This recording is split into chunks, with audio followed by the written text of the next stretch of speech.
All right, welcome, ladies and gentlemen, boys and girls, to Honcast here, the Honcast Podcast, coming at you. What surely should be a pretty good show here today. Pretty good show, to say the least. Definitely looking forward to having some fun here. And, of course, as always, discussing competitive Heroes of New Earth and how things have been going and what we're looking forward to moving ahead here as far as cycle number 2, of course, coming around the corner. But definitely excited for today's show. Shouldn't be too long of a show. Definitely going to be going over some good points, but maybe about an hour or so. We'll see where it takes us here. But we got cycle 1, then cycle 2, and, of course, the awards that we're going to be talking about. Not only that, but announcing the winners of the cycle 1 awards. So that's going to be some fun later on in the show. And then also going to be joined by, of course, Waza by the end of the podcast here, and actually he's going to be leaking some more balance changes coming up here for you guys. And I believe it's actually the final set of leaks that we're planning to do, possibly. Well, knowing Waza, there'll be more, but at least planned. So anyways, looking forward to that, but definitely should be a good show once again. So with that said, as you can see, I'm joined by my cast here. 4 of us here. 3 of us have moderator in the Honcast channel. Wow. So, Wow. I do, man. I know. I was wondering how that would. You still want to be on the show? Are we still good? Okay. We're good. That's a low blow. All right. So, anyways, let's go over the co-casters here today. We got to my left. I always get confused by this. To my left over here, I'm joined by Formless, actually, of Complexity. How's it going, man? How's it going?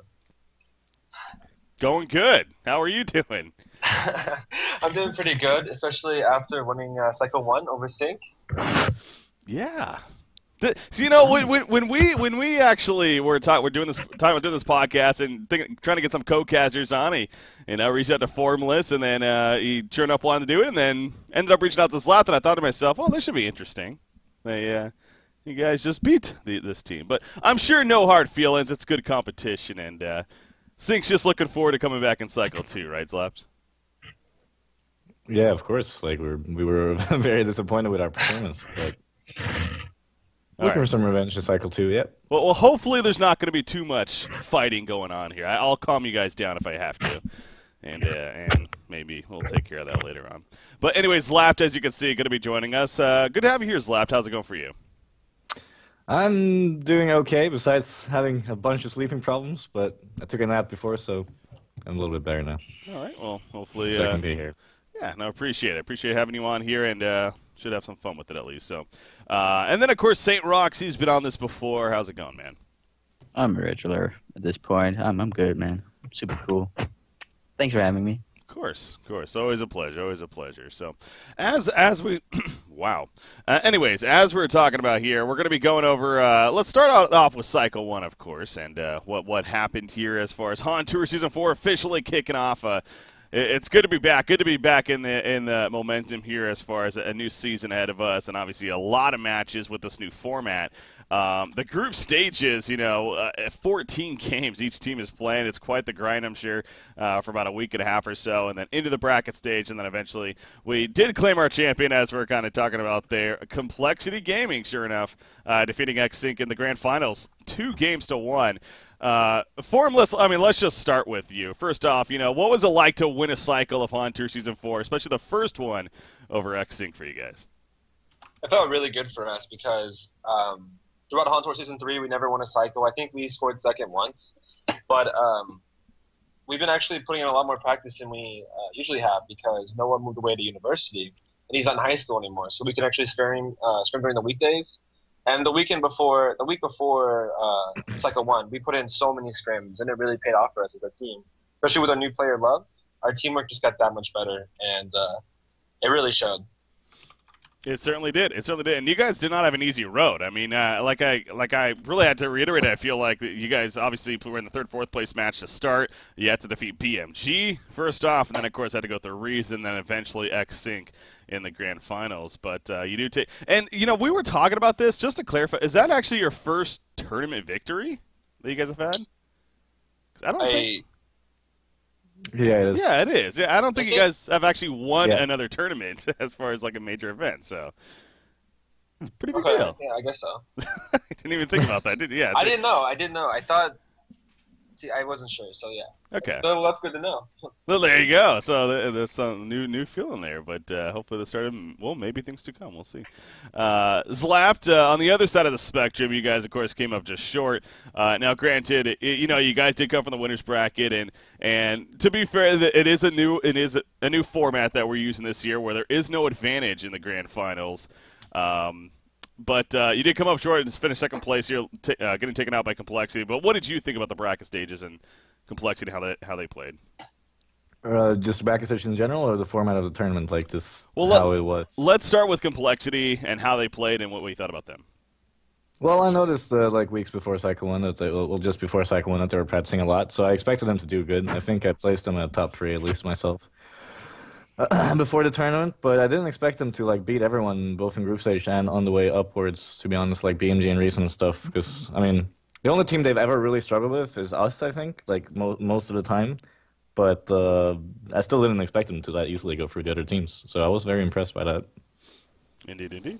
What about you, St. Rocks? What did you think of Complexity's run here in the tournament? I think they were a little bit surprising. They changed up a little bit their game style with the new drafter here, Formus, and I think it's looking good. Like they're still playing a little bit towards the late game as they were known for, with like the Uki and all these kind of like sort of greedy carries, and then taking it in the late game. But I saw a lot of early aggression as well, and I think it's really paying off.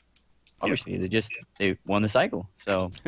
Yeah, not much more to add other than what Slapped and Formers already added, but that'd be my take. I think a new style really suits them. Yeah. And again, as has been brought up here, the very interesting thing about this is that Complexity went through a roster change mid-cycle. It's not even like they went going into the cycle. It's of course Resher playing from Korea just wasn't working out in the end. Stepping down, and that's where you guys picked up Love. And from my understanding, initially it wasn't even a case of whether or not he was actually part of the team. He was just simply ringing for you guys. At least in the group stages there. But sure enough, by the end of it, we were told by Fuzzy Sloth that we had him on the interview. He did officially announce that Love is your guys' official new fifth here moving forward. So, I mean, back to you, Formless. What was that like, knowing that transition was happening? And did that worry you a bit? I mean, were you like, okay, we got a new player now, things are going to be a little bit rocky here? Or were you confident that he was going to step in? We were a little worried at first because after the first weekend, we got 0-2'd by BMG. And Resher, Baba Ganoush, he said that he wanted to step down because it was too hard playing from Korea and that we have to find someone else. And I mean, I told him that, well, we probably need you for the rest of the cycle, but of course I got no response.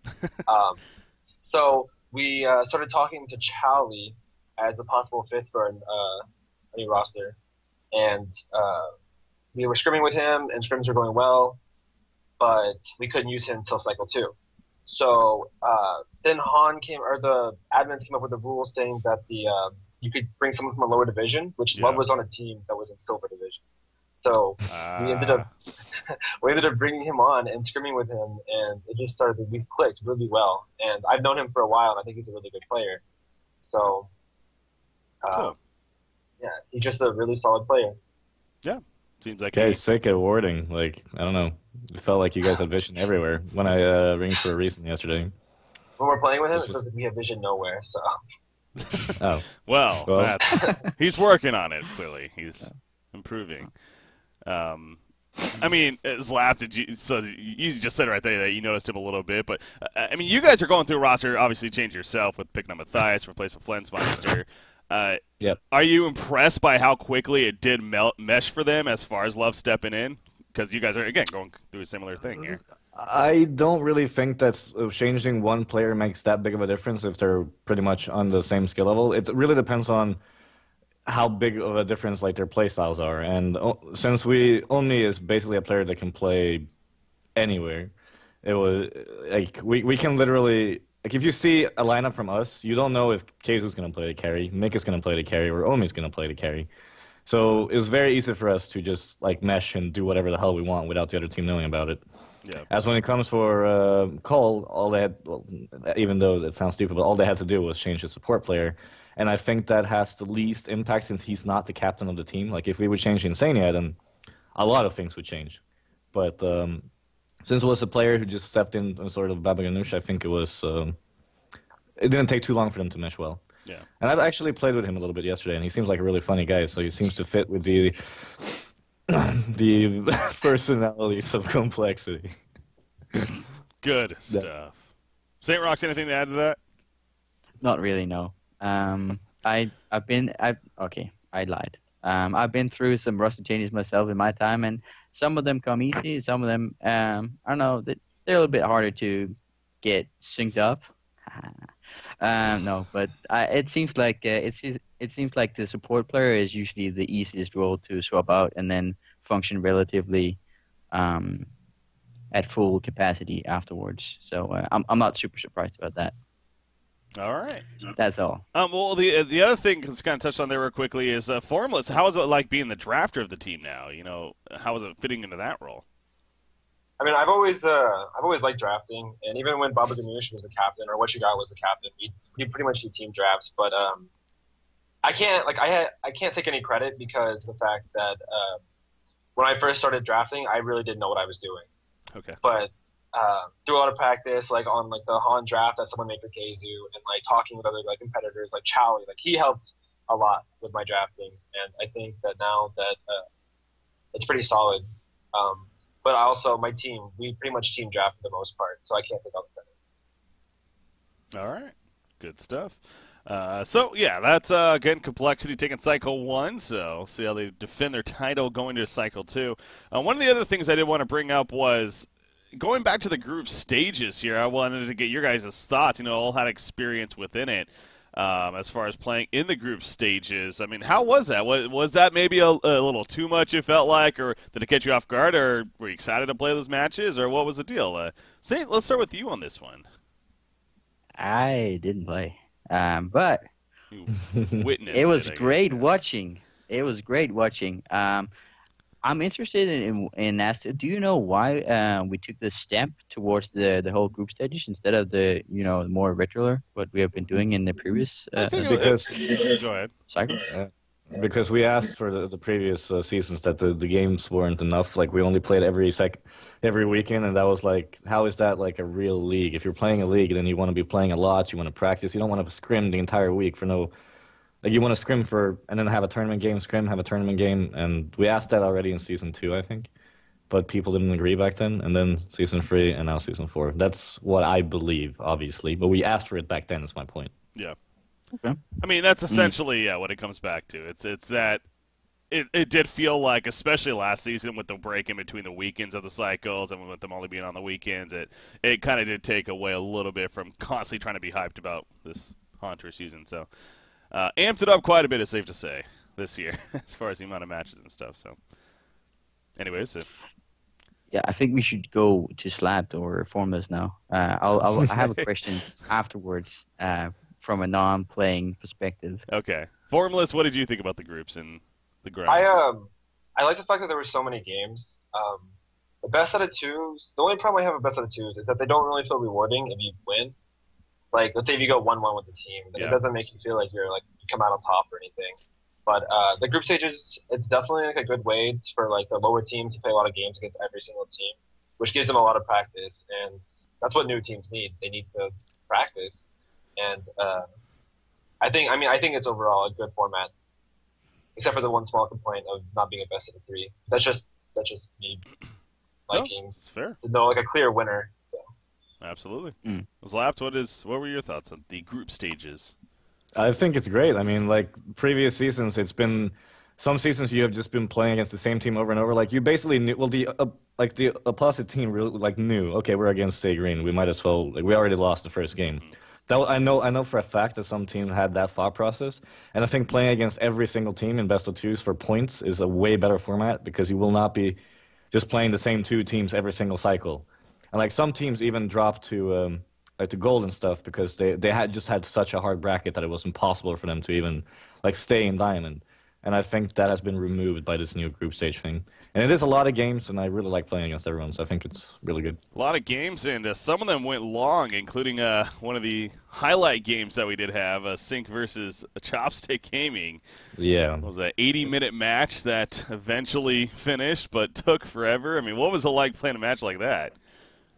I think it was an absolute great game because it really showed like how much synergy we have as a team. Because like honestly, we should not have won that game whatsoever, but with the proper use of storm spirits and sendbacks and just proper team play, we managed to turn that game. I think Oogie at one point was 5 levels above our highest level in our team, and we were like, "Holy shit, we're so fucked." And then we just dragged the game out, and we just like outplayed them really. And I would like to say if it was a more experienced team, we probably would have lost. But even so, like they played really well, and then we just outsynced them. Even you're on it now. God, this is... Oh boy. I had to use Saints there. All right. Fine, it's fine. So yeah, we definitely had some great games throughout the group stages. Brought it to us, and in fact, we'll go into that a little bit later. Obviously, when we're going over the awards, because that happens to be one of the categories. So we'll save that for that point here. But another thing to bring up about Cycle number 1 was the relegation matches. Now, again, speaking of all these new formats here that we got with season 4 now for the group stages and how the brackets now work, but the relegation match is something else new. To reiterate what that is the bottom 2 from the group stages. They move on to play the top 2 from the gold division, and then to determine if they will stay in diamond or if the gold team will now move up to diamond. So I know, as America calls it, soccer leagues over there in I believe in Europe or in the UK even, like that's how they run their format as far as the pro league. So all over the place apparently. So it's a very interesting idea, and we decided to give it a shot and I think it turned out to be pretty cool because it gave us even more content in the end, and it made a purpose that even though you win gold doesn't necessarily mean you're going to diamond. You will have to ultimately prove that you deserve to be there. And let's just say they didn't do that this time around. Both Revolution and who am I missing? Sana Esports. Revolution and Sana Esports, they did win their matches against Russian Dargons and Mystery Gang, respectively. So just so happen to have St. Rocks here as being a player in one of the relegation matches. But what do you think of the relegation matches and the 2 teams returning to Diamond, Saint?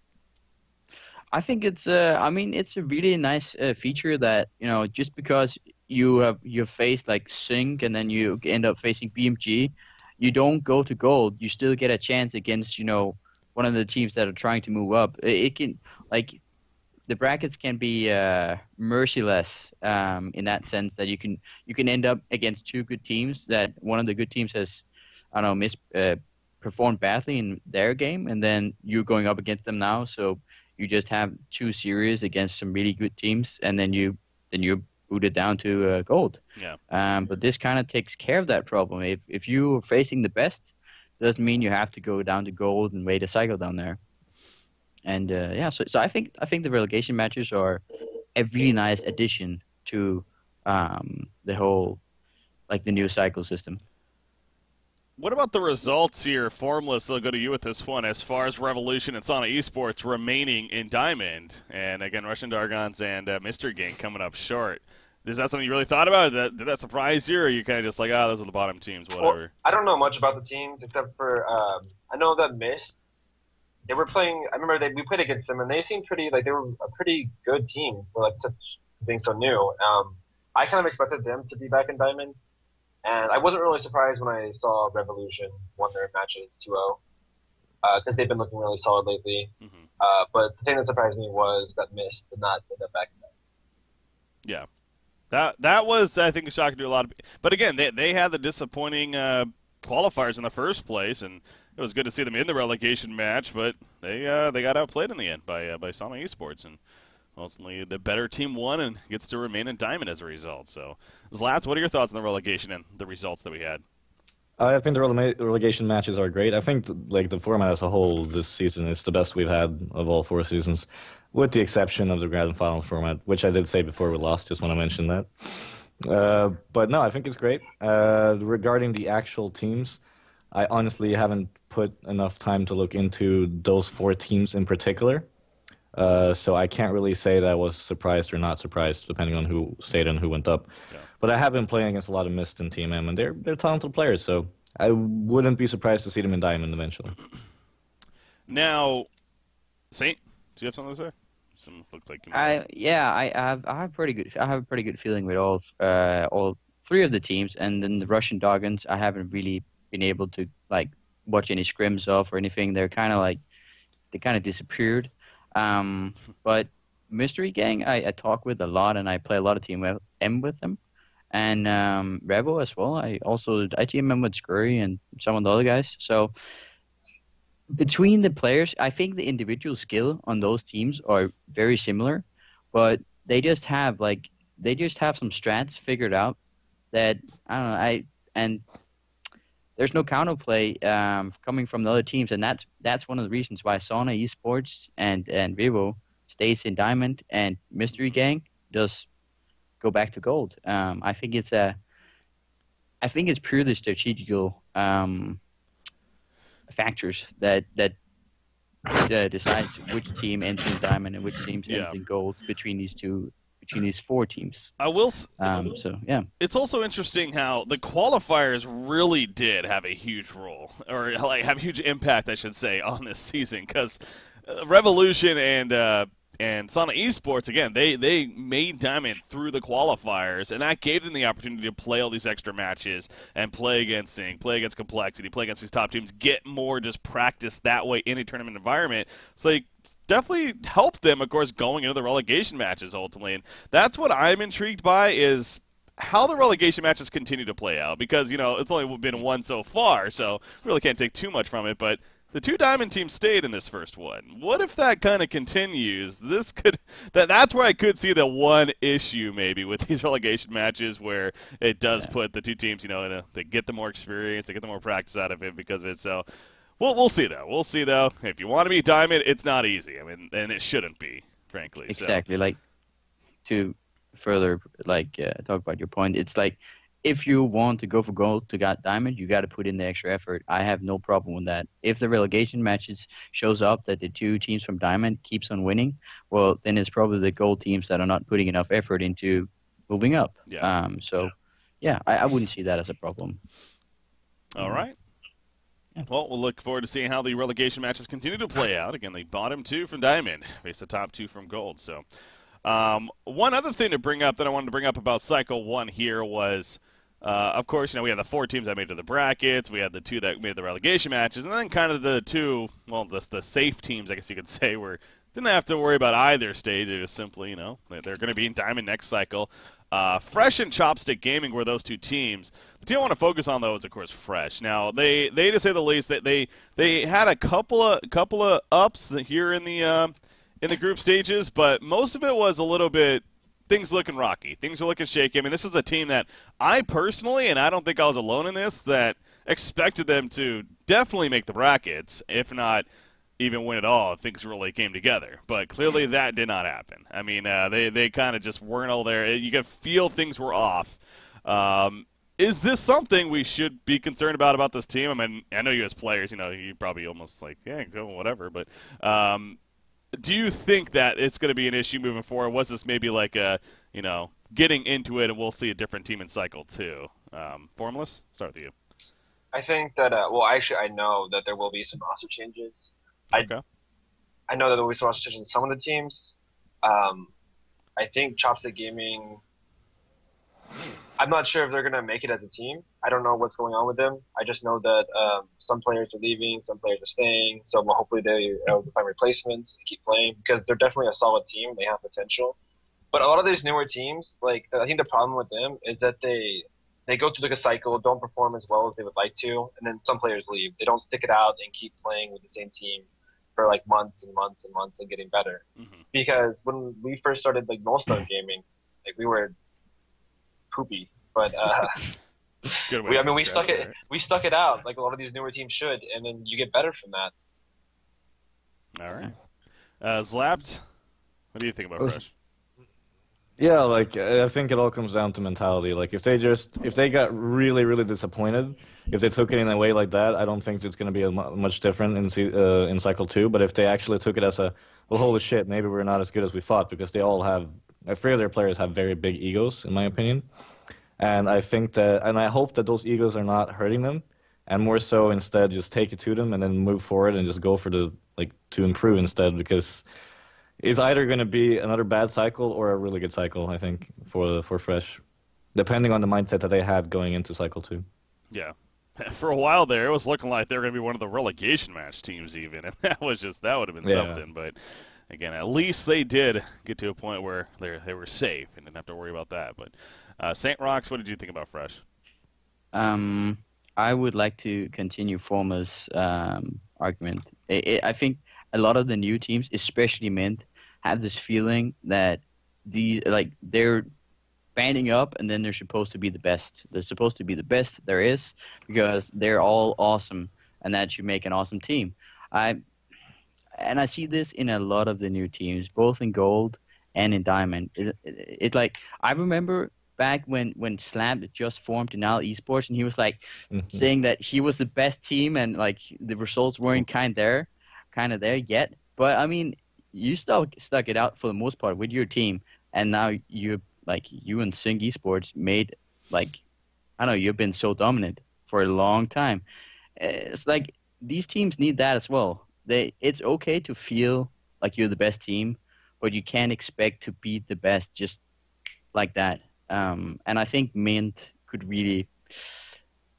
is one of the teams that could straight up just disband because some of these players, they feel like they need to be the best because they have been on the best teams before, and they really can't be ours to be on any lower level than before. Yeah. So yeah.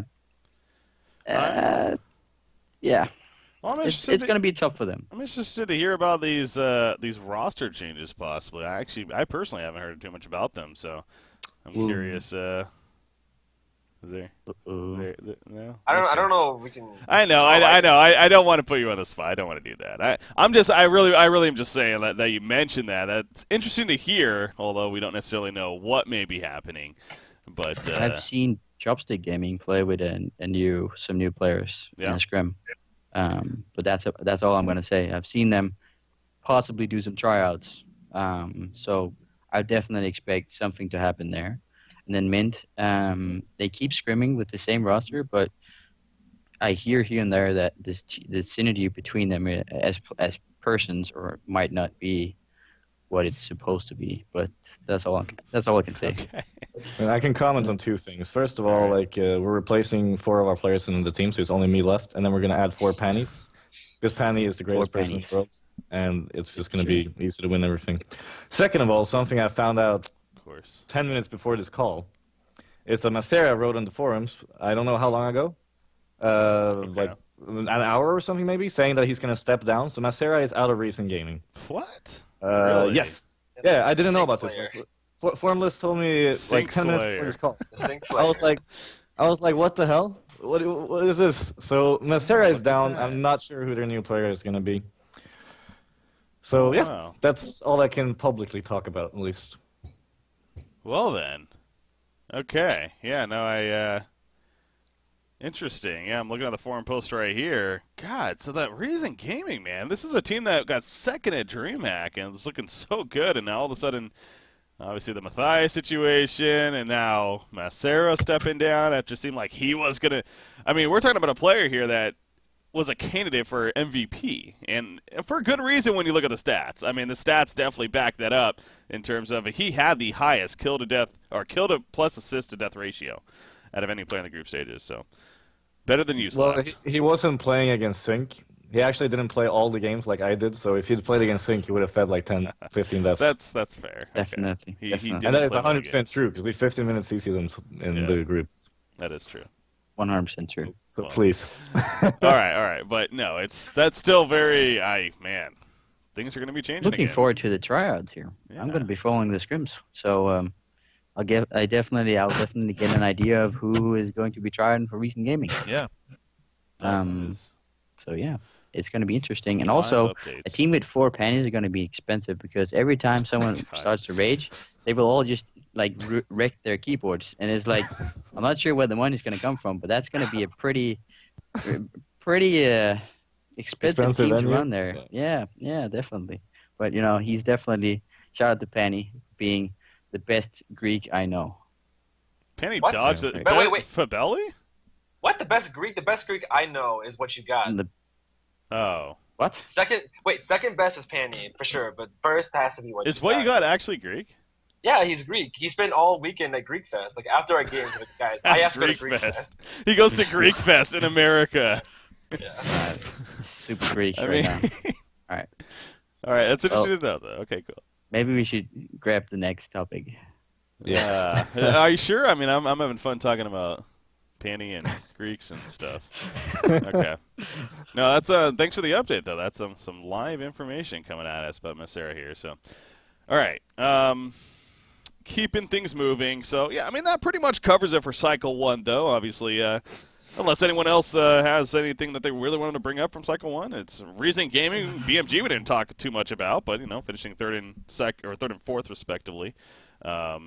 Reason Gaming, finishing third, maybe a little surprising, but at the same time, I mean, obviously it was a tough bracket, and I guess not too surprising with that said. So Still top 3. Tough time. It's good. Still top 3, and now looking for a new 5th. So message Immaboy in game, guys, if you are interested in playing in Diamond Han. So, all right. I think that's it for Cycle 1, though. Let's, for what we want to talk about, but we also now want to, let's start going over the awards here. And so, again, this is something that also wanted to bring this season it's just kind of a fun thing, really. It's to help get a little bit more recognition to specific players and performances throughout the groups and even the brackets. Initially, it was, we were ideally going to have it just from the group stages, and then the voting would start after that, but it actually ended up being a point where we just had it released after the whole cycle finished after the brackets, and I think that actually worked out better in the end. So that'll be kind of the plan moving forward here. After every cycle, a plan to get the chance to vote for who you think is deserving of each of these awards. Now, it is 100% on the community, so there is that to take into consideration. Again, this isn't meant to be a very, very serious, like, this is absolutely true kind of deal. It's just a way to get some interaction going and have fun, and again, recognize players that are deserving. So here's the article that was posted on it at the beginning of the week. We had 5 different categories for you guys to vote in, from most entertaining hero pick to best game performance to most improved player, the best game in general, and then of course the most valuable player that we had to have here. So we'll start with we're gonna go through these categories here, and I'll give you guys the candidates. I'll get you guys' opinions on who you may think is deserving, and then I'll announce the winner of said award. So we'll start it off. Let's just start it off pretty simple here. The most entertaining hero pick. Again, obviously one of the more lesser serious, just fun ones here. But there were several heroes that kind of stood out, and this is a mix of whether it's just for 1 or 2 games that it just really kind of shined, it was fun to see, or it actually was seen several times but just happened to do very well, one that we maybe have not seen a whole lot. Kind of a mix of those things. Anyways, the candidates were Thunderbringer, Bushwhack, Fade, Arachna, and Lodestone. So these are the 5 heroes that we had on this list as far as the most entertaining hero picks to witness. And now I'm thinking, God, I really should put the Scout on there, man. Screw your Scout was fun to watch. But anyways, these are the 5 right here. What do you guys think? We'll start with you, Saint. What did you think about this list, and who do you think deserves this? I mean, I think most of this list is actually just like new hero picks. That's what the list should be called. It should be called New Hero List, because I don't consider Arachna or Bushwick very entertaining to watch. They're new heroes, but I mean it's pretty slim with action. So I would definitely go from the list here. I would go with Lodestone, because he can set up some amazing team fights, and he's always a guy you got to watch out for. So I would go with Lodestone. That would be my call. Formless? I have to go with either Bushwhack or Thunderbringer. I'm not sure which one, but I don't think. The Arachna is definitely unusual. You don't see that often, but I think Lodestone and Fade, they've been like seeing more, I guess, more gameplay on the scene lately. So I would have to go with. I'd have to go with Thunderbringer, because I love the hero, and it is so fun to play. Yeah, it's definitely entertaining to watch with that ulti spam. Zlapped, what do you think? Well, you already know my answer, Breaky. Come on now. I didn't know Which hero can you kill still with the easiest? Thunderbringer? Nice. Yes. Yeah. There we go. Okay. There you go. Local kill steal. Did you didn't play Thunderbringer this? No. No, I'm not allowed to play mid anymore. I'm too bad, apparently. Wow. No, we haven't Inside been information. we haven't been playing that strategy in quite some time, so I haven't been playing any mid this. Well, I played one game of Tundra, I think. Oh, yes, you did, yeah. Yeah, but other than that, we haven't done that strategy, so. All right. So those are the candidates. Now to announce the winner. Again, the community voted, and the winner did come to Thunderbringer. Thunderbringer was the winner here, as voted by the community. And just to show you guys as well, as far as how it really broke down, it was a pretty good win for Thunderbringer. Bushwhack was actually second. You had Fate at third, and then Arachna, and then Lodestone to wrap it up. So yeah, not many people agreeing with you, Mr. St. Rocks. Well, As far as this poll goes, I appreciate good initiation. Guess not. No, Zane definitely shined on the Hero Lodestone for sure throughout several matches, but not enough clearly to be considered entertaining. So there we go. That's one of the categories down. Thunderbringer the winner. I don't think it's really too surprising to anyone. So now the next award here. Let's get into an actual player award. We'll do the most improved player award. Now, this is an interesting category in that ideally it'll be a little more efficient in future cycles, because ideally it'll just simply be how they improved from the previous cycle and how you notice that, whether it's a stat based or let's just do that spectator or like, oh, this guy just really shined more, whatever it is. But to lead it off, we have to just take into consideration it mainly was just a lot of newer players in general, kind of give them some recognition here, and thus the list came to be Macera of Reason Gaming, now of Chopstick Gaming, Squeery and STST of Revolution, Marcus Moy of Sauna Esports, and Love of Complexity, of course, stepping in and clearly doing pretty well, as we were talking about earlier. So those were the 6 players that were on this list here. We'll start with, we'll go the other way this time. Let's start with Zlaptier. Yeah, I just actually voted for Love right there, so there's an extra vote for Love. But yeah, I was actually impressed with him, because I've never heard of him, never seen him, have no idea who the guy is, and I was like, well, fuck, this guy's actually, is actually playing good. It's So- It's an F-bomb. I'll just have to set the content now PG-13. Yeah, no, so I'll say him for sure, and that's what I just voted for him, like I said, so there we go. All right. Formless? I have to give it to Macera, just for the fact that Love's he's a new player on the scene, so I can't really say that he's the most improved. Okay, that's fair. I know that he told me personally that if he actually won the award, he'd have to give a shout out to Macera and say that Macera deserves this award over me. But I think Macera's really stepped up, especially for filling in for Reason when Omi joined Sync, and I think that he's done an amazing job for his first cycle. Yeah. So I have to give it to Macera. All right. St. Rocks, what do you got? Well, it's a tough one because I've known most of these players for a long time. Like I know Macera for years now, and I think he's always been really good. Same goes for now, but Screw and STST, those are the new guys. I haven't heard too much about them, but I really feel like Scurry is stepping up for his team. And of course STST as well, but I would go with Scurry for, I don't know, just coming out of nowhere and carrying his team to Diamond.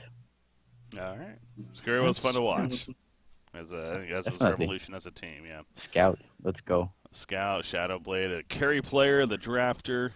Didn't get a lot of wins, unfortunately, but again, they are a newer team, and they do it in style, which is fun. So, so there you go. This is the nomination list here. As far as the actual winner of Most Improved Player, it was Love. It was Love of Complexity. So clearly he got a lot of attention. And again, that's fair. It is up to the voter to determine how they feel about this category, what it truly means. But we're impressed by the play of Love here for Complexity and him stepping in. So a completely new player on the scene that we knew nothing about. And now we know a little bit more about. So congratulations to him. I do agree on Macera especially, though. That's very valid. And again, he has been around before, and he definitely really seemed like he was a big factor this cycle for a reason, but started to pass up in the play that Love made. So there you go. Congrats, Love, there for the Most Improved Player of Cycle 1. Moving forward here, we got 3 more categories here. We'll go into the best individual game in general. that took place here from now these happen to all be from the group stages when it was created. It was all from the group stages here, so keeping that in mind at least. But as far as what those entailed, it was Sync versus Chopstick Game 1, that 80-minute match that we were talking about. We had Revolution versus Chopstick Gaming, which actually was just quite the battle between these two teams. A lot of very entertaining kills that happened. That was a scout game that also was played by Revolution, and so maybe a little bit from that too, but just entertaining in general. Complexity versus Sync Game 1 from the group stages. That's one that Complexity actually took against Sync in the first game of that 2-game series there. And then Revolution versus BMG. Just kind of another just pure entertainment match. I think that's the one where BMG actually ran a Arachna as well as against a Jerizaya and a Ravener, I want to say. I mean, it was just some crazy stuff was happening in that game. So I don't know if you guys have too much memory on a lot of these games, but if you did have to pick one, what would it be? We'll start Formless. Let's put you on the spot here to go first. Yeah, I can be a little bit biased and say my match, but I honestly have to go with the game Sync was against Chopstick Gaming, because when I looked at Honcast, I noticed that Oogie was level 19 when Warbeast was level 13, and Warbeast was their highest level. So I was like, there's no way that Sync is going to come back and win this. Mm-hmm. But yep, they did in an 80-minute game. So I have to give it to Sync versus Chopstick. Yeah. All right. St. Rocks, what about you? I had the pleasure of casting the Sync versus Chopstick Gaming with you, Ricky, and right. I think that is definitely the most entertaining game I've watched in a long time. Granted, Chopstick Gaming probably could have taken it. I actually talked to, I think it was Insania afterwards, about a buyback. We were talking about it in game as well. I think Revenant could have bought back and then into the game. And he said that at some point, Kisu in Skype had said, if he buybacks now, we're fucked. But the buyback didn't happen. Little fun thing. But yeah, I'll definitely go for the Sync versus Chopstick game. Yeah. As well. All right. Zlaps, what about you? I didn't actually see all of these games, but I was in the game with Sync versus Chopstick Gaming, and I honestly don't believe there was a better game in Group 1, but since I didn't see them, I can't actually say that, so I honestly don't know. But that game was insane from a playing perspective, and I'm sure it was from a spectating perspective as well. Yeah, it most certainly was. It's kind of interesting because I actually agree with you guys as well. I mean, that obviously as a caster and just a viewer, it was just pure entertainment really all throughout. And I thought that one was going to win for sure, but it actually didn't. It didn't win. The one that ended up winning was Complexity versus Sync, the game one there. Okay. Finals. Yeah, no, that was actually from the group stages. It was Complexity defeating Sync in game 1 of the group stages there. So, to be fair, that might have been a little bit of the confusion. Maybe people thought it was from the brackets. That wasn't really clarified. So, we'll keep that in mind for this next cycle here. But it did actually win, and it won pretty handily, too. I was pulling up the screen here again. It was, you guys see in first place right there. Sync versus Chopstick was second, and the other two weren't even really that close. So, those are the two matches. But that's how maybe it's just Complexity and Sync fans. They're like, yeah, let's vote for our team. Yep, that is very possible. Yeah, that's the thing with having the community vote. Sometimes it is going to be more of a biased vote, and but that's just okay. That's just okay. Fanboys out there, plenty of them. All right. The fourth category to go over is now individual game performance. I thought this was an interesting one. We tried to go through and pick out games that certain players had, and what the idea with this was that it was supposed to be a mix of the stat line that they had, so obviously the hero kills, the assist and death ratio, their goal per minute perhaps, and how that looked, but then also which hero they played and against which team they played against. I mean, ideally it was supposed to kind of all add up together. Whichever of that you found the most impressive to be, then you vote for that person. So the performances that we had were Formless playing Oogie versus Sync, where you win 14-1 and 11 at 682 goal per minute. Pretty good stat line there. Imba Boy on Bushwhack versus Complexity in the group stages. He went 14-1 and 6, 728 GPM. I think that ended up being the highest GPM of Cycle 1. Mickey on Pebbles versus Complexity. where he went 14-4-12 with over 500 GPM, carried as he tends to do on Pebbles. Squeary on the Scout versus Chopstick Gaming, 10-0-8, did not die, 723 goal per minute. Really showed us that Scout carry is perhaps something that to reckon with. And then Boxy on Arachna versus Revolution. Again, I personally just found that a very interesting game. Not as great of a stat line necessarily, but at the same time, 14, 6, and 15, as well as 530-plus goal per minute. So that's pretty impressive nonetheless. So those were the 5 performances there. Looking at the list, guys, is there one that stands out to you? Zlapt, we'll start with you on this one. Sadly, I didn't get to watch all the games. I saw In My Boy's Wishwhack, very impressive. But from what I've heard, this Scout game was insane. So I guess I'll have to go with that. So yeah, Scout, he didn't die, and by the looks of the stat line, it seemed to have been quite an impressive performance. Yeah. So yeah, I'll go with the Scout, even though I haven't watched the game. All right. Formless? Yeah, I have to give it to the Scout because of the fact that you don't see Scout that often when he carries, especially without dying, because he's such an easy hero to counter with just a simple dust or an eye or something. So dying 0 times and actually carrying the game is it's a pretty cool thing to do. So I have to give it to Scout. St. Rocks? I even have a sub emote with Scout in it. He's my favorite hero. Let's go with Scout. He didn't play Scouts, though. So that's my issue in that game. But so you're going with the Scout game, though? Still Scout, though. Still okay. Scout. We do not agree with the community on these, apparently. Are you kidding? Scout not only didn't win, unfortunately, but it actually got 4th place. What? The 5, so it wasn't even close to winning. I'm just as surprised as you guys. Now, I will say, I personally didn't vote for it because, again, looking at how ultimately it was kind of supposed to, it was against Chopstick Gaming, and not that they're a bad team, but, they weren't one of the top teams necessarily, so I think that had a big effect in terms of was it really worth the voting for the best individual game performance. Perhaps people have the same logic there, too, but the one that ended up winning, actually, was Mickey on Pebbles versus Complexity. The 14-4-12 with 500-plus GPM on his Pebbles play. It is just always entertaining to watch it. And, of course, that was in the game, too, after they had lost the first game there. Singh coming back and taking the second game. So that's the one that won it in the end. But, I think perhaps some fans strong in this one, too, with the Mickey game. But it's definitely a candidate for a reason, so it does deserve to win in the end. But Yep. Looking at the list here again, it won it just over Formless, your game of Oogie versus Sync. It was actually pretty close.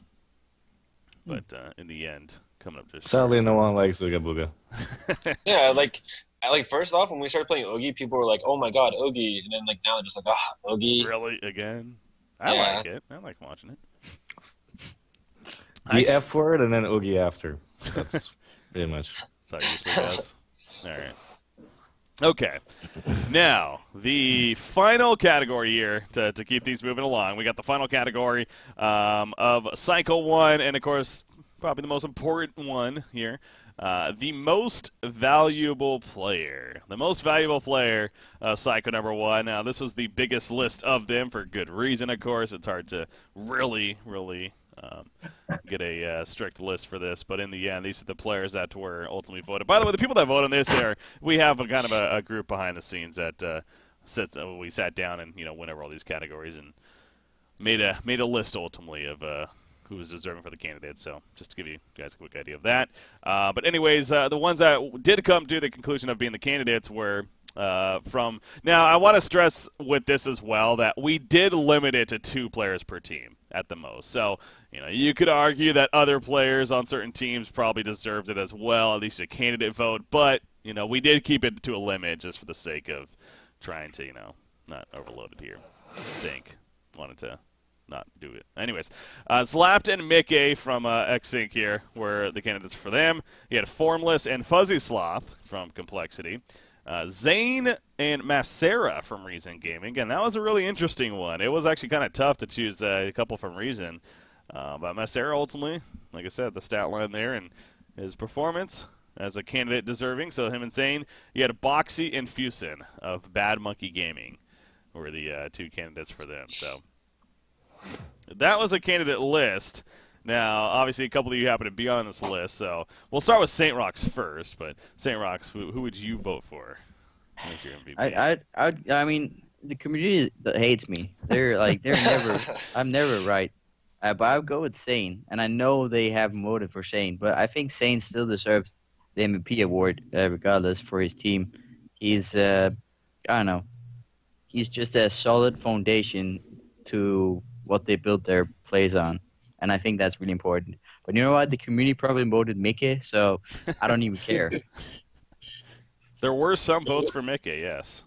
So we'll find out soon if it was enough, though. All right. So Zane is your candidate. Now, Formless, if you not choosing yourself, obviously, I'm sure you and you'd be fine to choose yourself because you didn't have a great cycle. But if you couldn't choose yourself, who would it be? I would choose Fuzzy Sloth because he's really stepped up lately, and he's been playing amazing. And he just makes games. He creates so much space for me to farm. So without him, I mean, I would probably feed nonstop. So I have to give cycle MVP to Fuzzy Sloth. All right. So Fuzzy Sloth there from Formless. Zlapt, same thing to you. Who would you pick? Well, I already know that it's the community after all, so it's either going to be me or Mickey who wins it ultimately, which I will not agree on because I think I played an overall good cycle myself, but not the grand final, so I would instantly remove myself from that list in terms of who I would choose for. As for who actually I think deserves to win, it's Fussy because Formless is the biggest griefer ever, so he doesn't deserve it. So Okay. and also Fussy played really well this cycle. So. All right. Interesting. Okay, so that's what you guys think, and that's good. All right, so let's just do it here. We got the most valuable player. This was the ultimate winner here. Zlapt, we happen to have you on as the most valuable player from cycle number 1. Congratulations, Zlapt. That's deserved. Thank you. No, yeah, okay.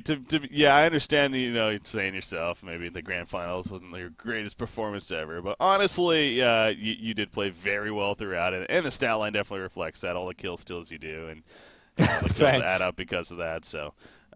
I think, yes, you do have a lot of fans, and perhaps that played a little bit of influence here. But at the same time, I find it you were my vote for whatever that's worth. So, Well, thank you very much, Breaking. I'm not necessarily a fanboy of yours, but I'm a fan of all Hunt players. Deep inside. Maybe. All right, so Zlapt was the victor here as far as most valuable player. So what do you get? Well, just that title, nothing really else. But hopefully you enjoy that. Deserving of it. Thank you very much, community. I appreciate that. There you go. Community voted. Again, it was kind of the breakdown right here, and actually it was a pretty good amount. You did delete. Mickey did actually get second.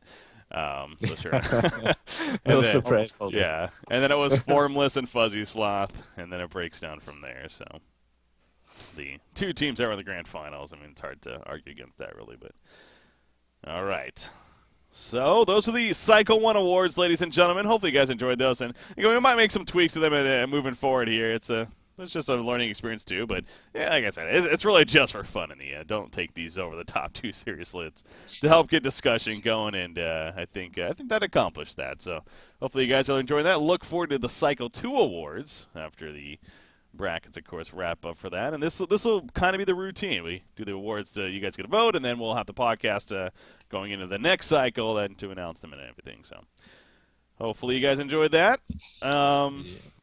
We want to keep this moving here kind of quickly. We were trying to keep this podcast to just around an hour here, so want to keep these moving because we also do have Waza still planning to come on to give his leaks out here as far as the bounce patch. So with that said, not much to say really about Cycle 2 other than we're all looking forward to it, I'm sure, both as players for a couple of you guys and also as a caster myself and St. Ross for some coverage you may do here. So one of the questions, so how do we think Complexity is going to look defending here in Cycle 2? I guess this is a little interesting having a player from Complexity and then also X-Sync here to talk about that. But hey, get some real answers here.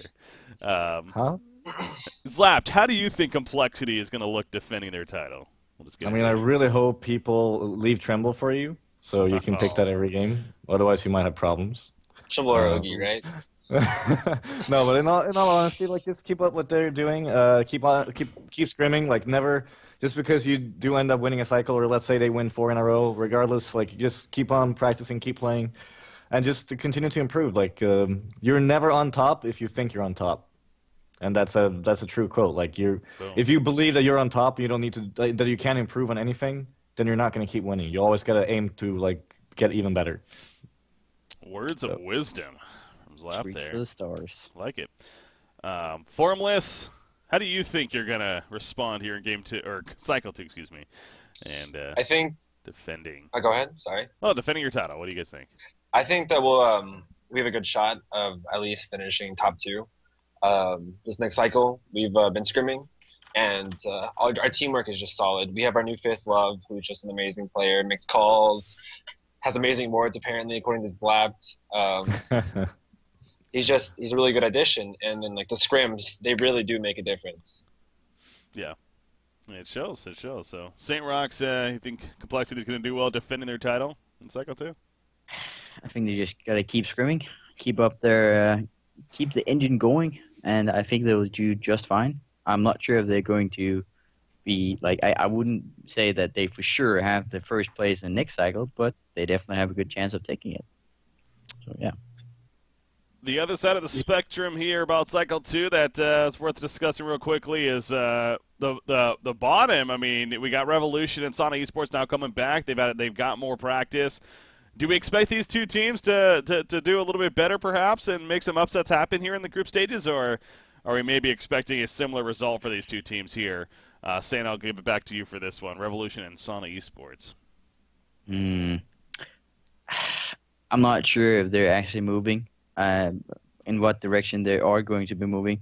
I think they're pretty statically gonna stay in low diamond for the next cycle. I don't want to hurt anyone's feelings, but I don't feel like they've been together long enough to really like pressure the teams that have been playing together for a long time and that also have like a lot of skill in their roster. So yeah, I think it's going to be a pretty static repeat of Cycle 2, and then maybe Cycle 3 we're going to be seeing some improvements. But yeah, I would expect sort of similar results. All right, Formless. Anything you're expecting of these teams, Revolution and Sana especially, or maybe similar? I mean, I agree with Saint. I don't know much about Sana, but I know that Revolution actually has potential. And they keep scrimming, because I know we scrimmed them the other day, but if they keep scrimming, I think they definitely have potential to be a top 4 or 5 team.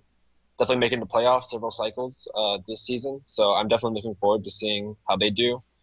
But I'm not too sure about Sana. All right. Slapped, anything from you? I don't really expect them to do any better this either. I don't want to hurt any feelings either, but I don't think that they're going to have a shot this cycle to place top 4 on either of the teams. But I do believe, like Saint said, that they could have a shot at Cycle 3 if they just keep up the practice and stuff. Yeah. But I don't see them doing any better this cycle. They're too new for that. Yeah.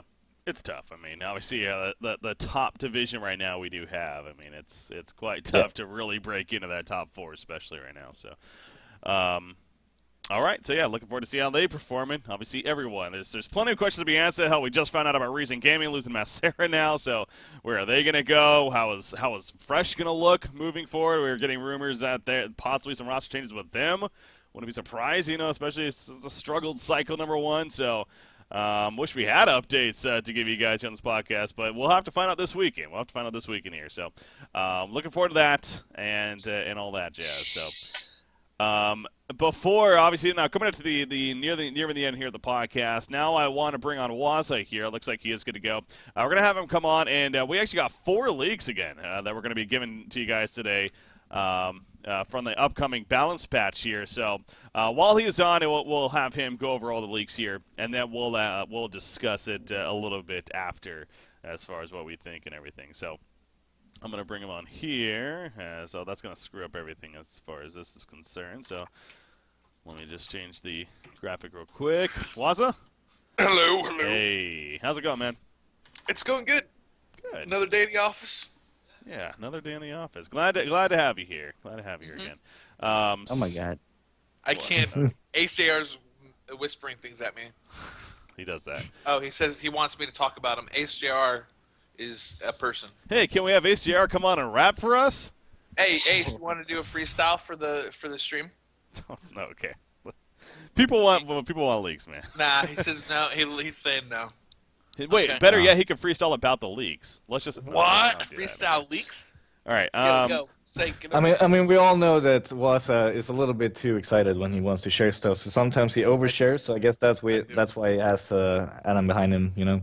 I'm an overshare. Watching. All right. So we got 4 changes that we want to talk about. They happen to all be hero changes, actually. So I'll preface with that here. Let's start with Lord South Forest. Lord South Forest here. Lord South Forest. Okay, so South Forest is sat at the bottom of the pool for a while. He has this really cool niche of being this anti-healer. We wanted. I say niche. It's whatever. Niche? It's niche. I mean, tomato, right? Sorry, man. You're throwing off my chi, man. You're Sorry. throwing off my chi. So, anyways, the changes are intended to give South Forest a little more of a broad spectrum when he's playing. When you're playing the hero, that he's not just good in that one niche, and that he actually can have some more things that he can do, while also kind of help facilitating his niche as an anti-healer. So we increased the radius of the Q ever so slightly, helps a little bit with creep farming and just nailing that Q when you're chasing people down. Health regeneration, the reduction on enemies. The steal was changed from 50% to 30, 45, 60, 75%. So in the later levels of E, it gets really high, the amount of health regen you're stealing. And in the earlier levels, it's less than retail. And now the reason for that is the South Force's jungling capabilities were quite high with the amount that he got, the amount of health regen that he was stealing between Q. And so this is to hurting his early game jungle a little bit, because we don't... South Forest has always been like a dominator as a laner, and we don't want to remove that and take that into the jungle. So he can still jungle, but a little less effective than he was. And then, of course, at later levels, he gets a lot better. We've increased the true damage, and we boosted the staff effect even more to what it's currently doing. So it's staying the same as retail, but now with the addendum of while the staff is active, or while your ult is active, you will be regenerating 20 health a second, as well as a bonus 3 health regeneration per 100 HP that you're missing. So the lower life you are, the more regen you have, and it's just meant so that you pick up staff as this like super sustaining tool to stick onto your enemies. Yeah. Team fights and whatnot. All right. Yeah. Cool. Sounds really cool. That's Alright. silhouette stuff, or not silhouette stuff, South Forest stuff. There we go. So that's Lord South Forest. Again, we'll discuss it amongst ourselves after this. So some time to talk about it, but I want to keep this going here. We got the next hero. Let's go to Ravener. Ravener is a hero of interest, I'm sure, as far as for people. So, Ravener, what are you doing to this hero? So, we reworked the hero. We kind of reworked the hero, I guess. The idea here is Ravener was always designed to be a hero that builds up damage the more he fights. He's supposed to get in, start off pretty low, and then as he's beating down targets, he just gets stronger and stronger and stronger.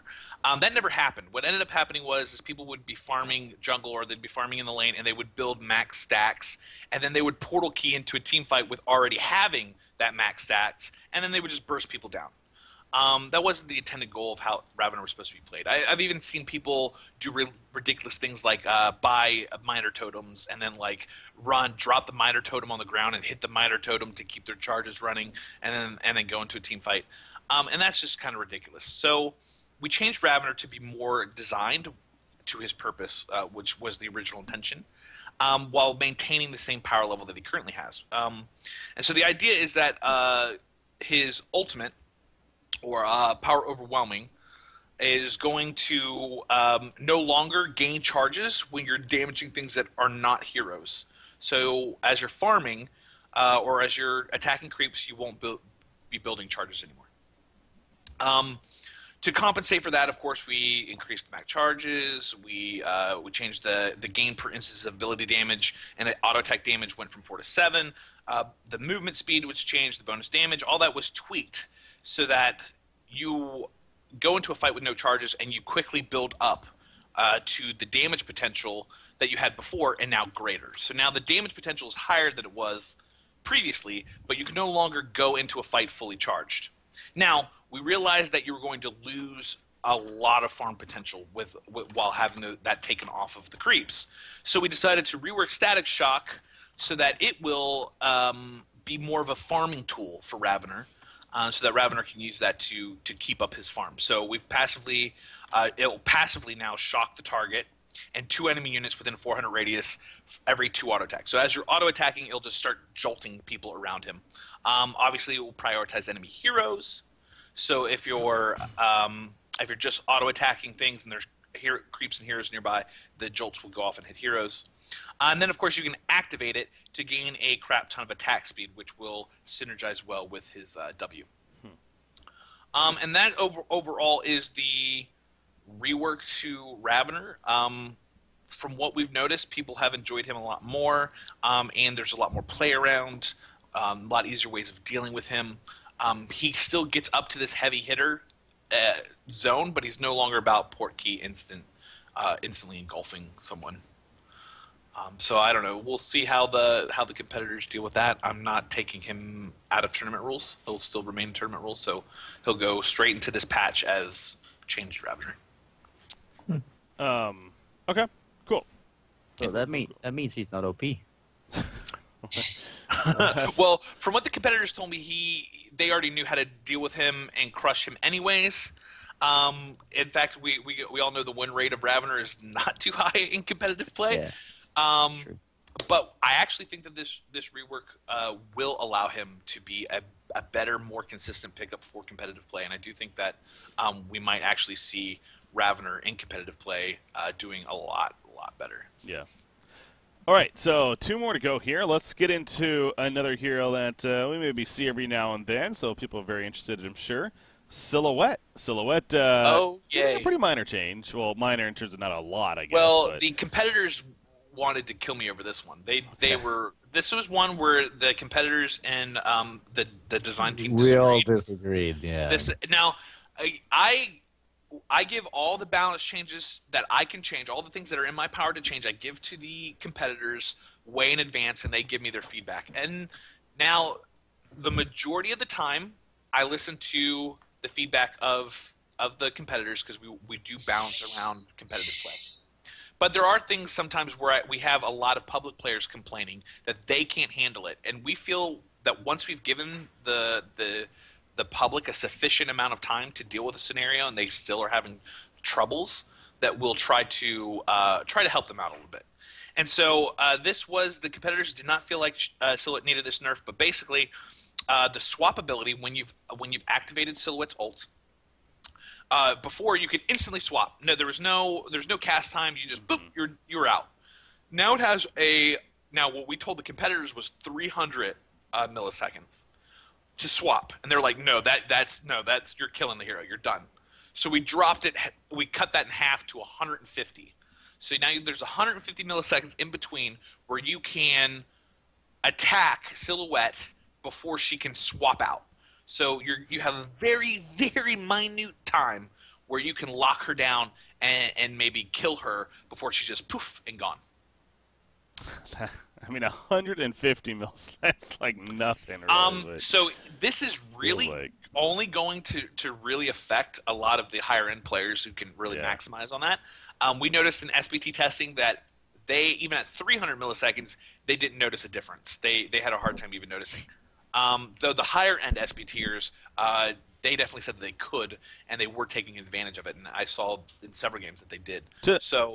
To clarify, that's 0.15 seconds, right? Yes. So it's okay. Yep. Okay. It's just slightly quicker than instant. Yeah. But it will be enough time to get a CC off. Okay. But what CC are we talking? Like, how are you going to? I mean, 300 milliseconds would definitely make you hit something that you shouldn't hit until and she wouldn't be able to swap out. But 150 sounds like you still need a BE ulti on top of the hero to lock her down. I'm not sure. It's gonna be very close. In fact, we'll have to look at what is capable of breaking Silhouette's ult with this change. Okay. From what I understand, there are several stuns and things that you can do to mitigate it. But I would be interested to see what those actually are. I don't know. SBT didn't nail out too many. Maybe Spitch Slap. Maybe you could, because we had a conversation about this. Maybe you could enlighten as to why this is damaging to the hero. Why is that to the hero? Yeah, the 150 milliseconds. Because everything about his hero relies on small reflexes and milliseconds, literally everything. I'm not sure if you've seen high tier silhouettes a lot, but it's always coming down to that literally 0.1 second, which this is that the hero gets out, gets in, or whatever it is. And even though it might not seem visible, it really will. You will really feel it when you do play. So it's a way bigger change than you actually believe it is, to be completely honest. But. And that's kind of the feedback that I've been getting is that the higher end players like Slap are saying that this will make a difference for them. Yes.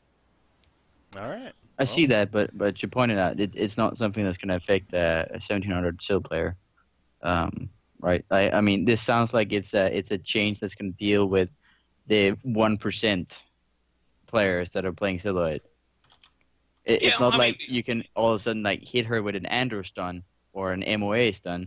That's not going to change. You still need some solid initiation, from what I can see. Right. Yeah. Right. Yeah. Well, yes. Right. Okay. So We The agree. answer is yes. I like how this is, as far as text goes, this is by far the simplest most what we've went over, and this is causing the most discussion though. So it's interesting. But all right, yeah. I mean, God, it's just on paper. It just seems like that's gonna so minimal, but that's a fair point about just very. That's what the hero relies on. It's very minute. We'll again. We're making the tweak. We've seen it in testing. We really get the best feedback when something goes live. We'll see how it goes in live play, and we can make adjustments. Yeah. To clarify, it's not 1.5 seconds, guys. See, some people kind of just getting confused by that. It's 0.15 seconds. It's 150 milliseconds. Sounds like nothing, which it isn't. Sounds like nothing, but Lamp believes Right, it is something, and it's fair. It's more. It's obviously more than instant. So that there is Right. 300 was too far. If you made 300, Aaron, I would go to America. Oh boy. All right. So last one though. We got the last one here now. I find this hard to believe that this is going to cause any controversy because this is just a hero that just is dead as far as competitive players are concerned. Literally, that's what the hero kind of is, I guess, too. But Forsaken Archer is what I'm talking about when I state that. Forsaken Archers. Yeah. This is what are we doing to actually get her to be played, Wasa? Right. So, Forsaken Archer, for a long time, I guess Forsaken Archer's just kind of overlapped and been a problem with Draconis. They're both this big AoE damaging, poorly scalable hero.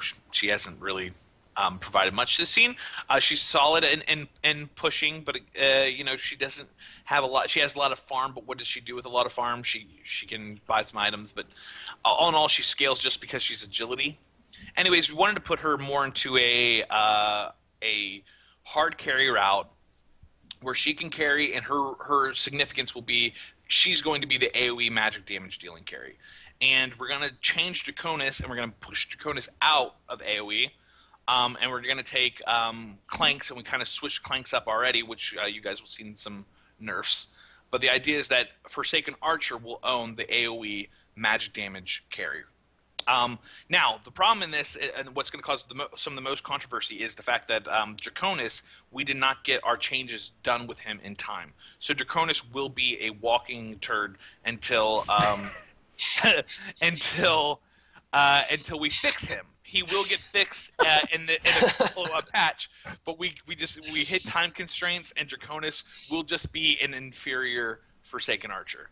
But anyways, so Crippling Bali, again, we increased the cooldown 10 seconds to 18, 16, 14, 12. This is to make this tool better as you level it, and make her early game laning phase a little less effective. Now, she's going to be a hard carry, and so the laning phases for hard carries tend to be a little less than they should, a little less powerful than other heroes. So that's the kind of the main reason for the cooldown nerf there. We reworked Splitfire, so now you can toggle it on, and it'll stay on, and while it's toggled on, you take an increased 15% damage.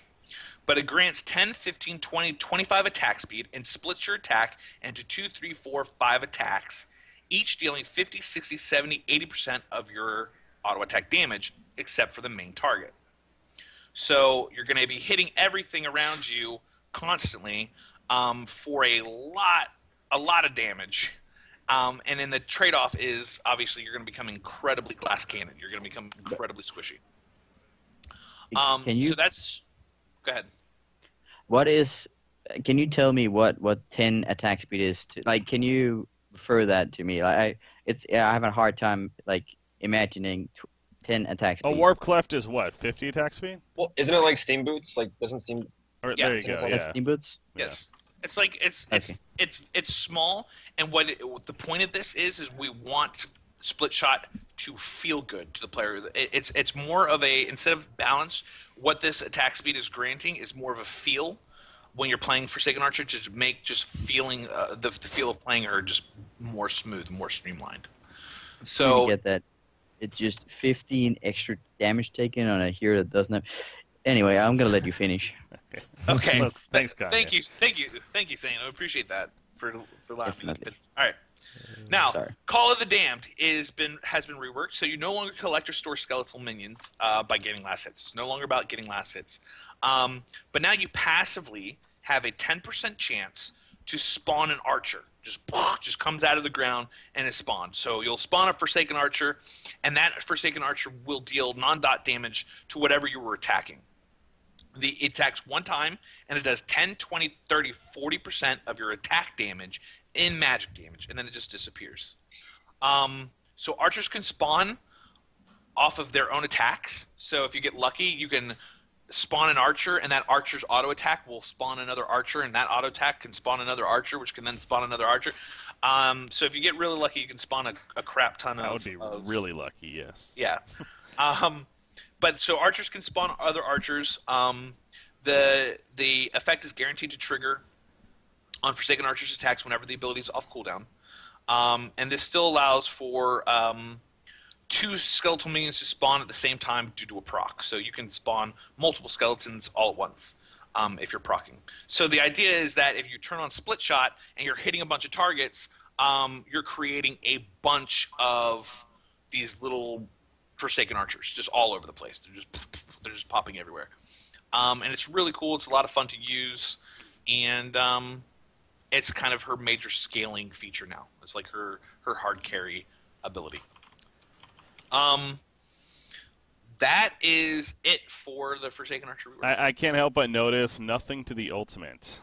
Yes, we tried tweaking the ults here and there. For the most part, the big thing about Crippling Bali that I didn't mention was it no longer stops your movement. It's no longer a castable thing. It's like you can cast it on the move. It's not a small channel effect. It's goes straight out as soon as while you're on the move, you're casting it. And we felt like that change didn't allow for us to tweak the ultimate or increase the power level of the ultimate because it's just inherently becoming stronger now that you don't stop while casting the Q. Yeah, and actually Somas brings up a great point in chat. The effect actually for the Call of the Damned, it actually works on all of your units, as you mentioned, in the skeletons themselves can spawn, but also like a geometer span would work, but also like a puzzle box if for some reason you get a puzzle box. But anything that you do that's non-dot damage will have a 10% chance to spawn. Codex. 10% chance to spawn. Yeah, you can get a codex, and every time you blast somebody, there will be a 10% chance to spawn a Value. Right. Okay. How does the skeletons work? Like, are they ranged, or are They're they gonna ranged, like? yeah. Okay. They're just little. It's just like a little animation of the game. This green skeleton archer will pop out, and one of them just shoot whatever you're attacking. Oh, cool. So like Thunderclaw would actually Yes. Be very good value for this hero. Wow. Yep. Okay. Funicle was already decent on FA before, but I Yeah. definitely think it will be good now as well. Yeah, for sure. Oh yeah. Okay. Absolutely. Yeah. Okay. Anyways, so I think that's good though. I think that covers what we needed here for the leaks here, Waza. So appreciate it as always. Yeah, And, no problem. Fun having you on. So thank you very much. Anything else, or we're good? No, we're good. Enjoy. All right. Thank you very much again. Yep. Peace. All right, so that was Waza right there. Of course, elite balance of Frostburn and going over some more changes coming up here. So, yeah, I mean, I think we actually happened to discuss a little bit there during while he was on. Sure enough, so I don't know if there's anything else that you guys want to follow up with, or are we good to start wrapping up here? Saint, we'll start with you real quickly. Any input, just like an overall feeling that you had here of these changes? Of the changes? Yeah. I had barely had any time to really process them, but it sounds like Forsaken Archer is definitely going to deal a lot more damage than she's used to. Yeah. Almost like a Clanks or something, like the attack speed and then the procs on these skeletons and whatnot. Definitely sounds like she has a lot of damage output with this new change. And yeah, I guess I don't have much else to add. All right. Well, I'm sure that Reddit will have the pictures posted as they've been doing with these leaks here, and we can all go over them together and discuss there. So, Formless, anything else from you as far as these leaks here? That I think that the nerf, like the small nerf to Silhouette, was like it was an okay nerf.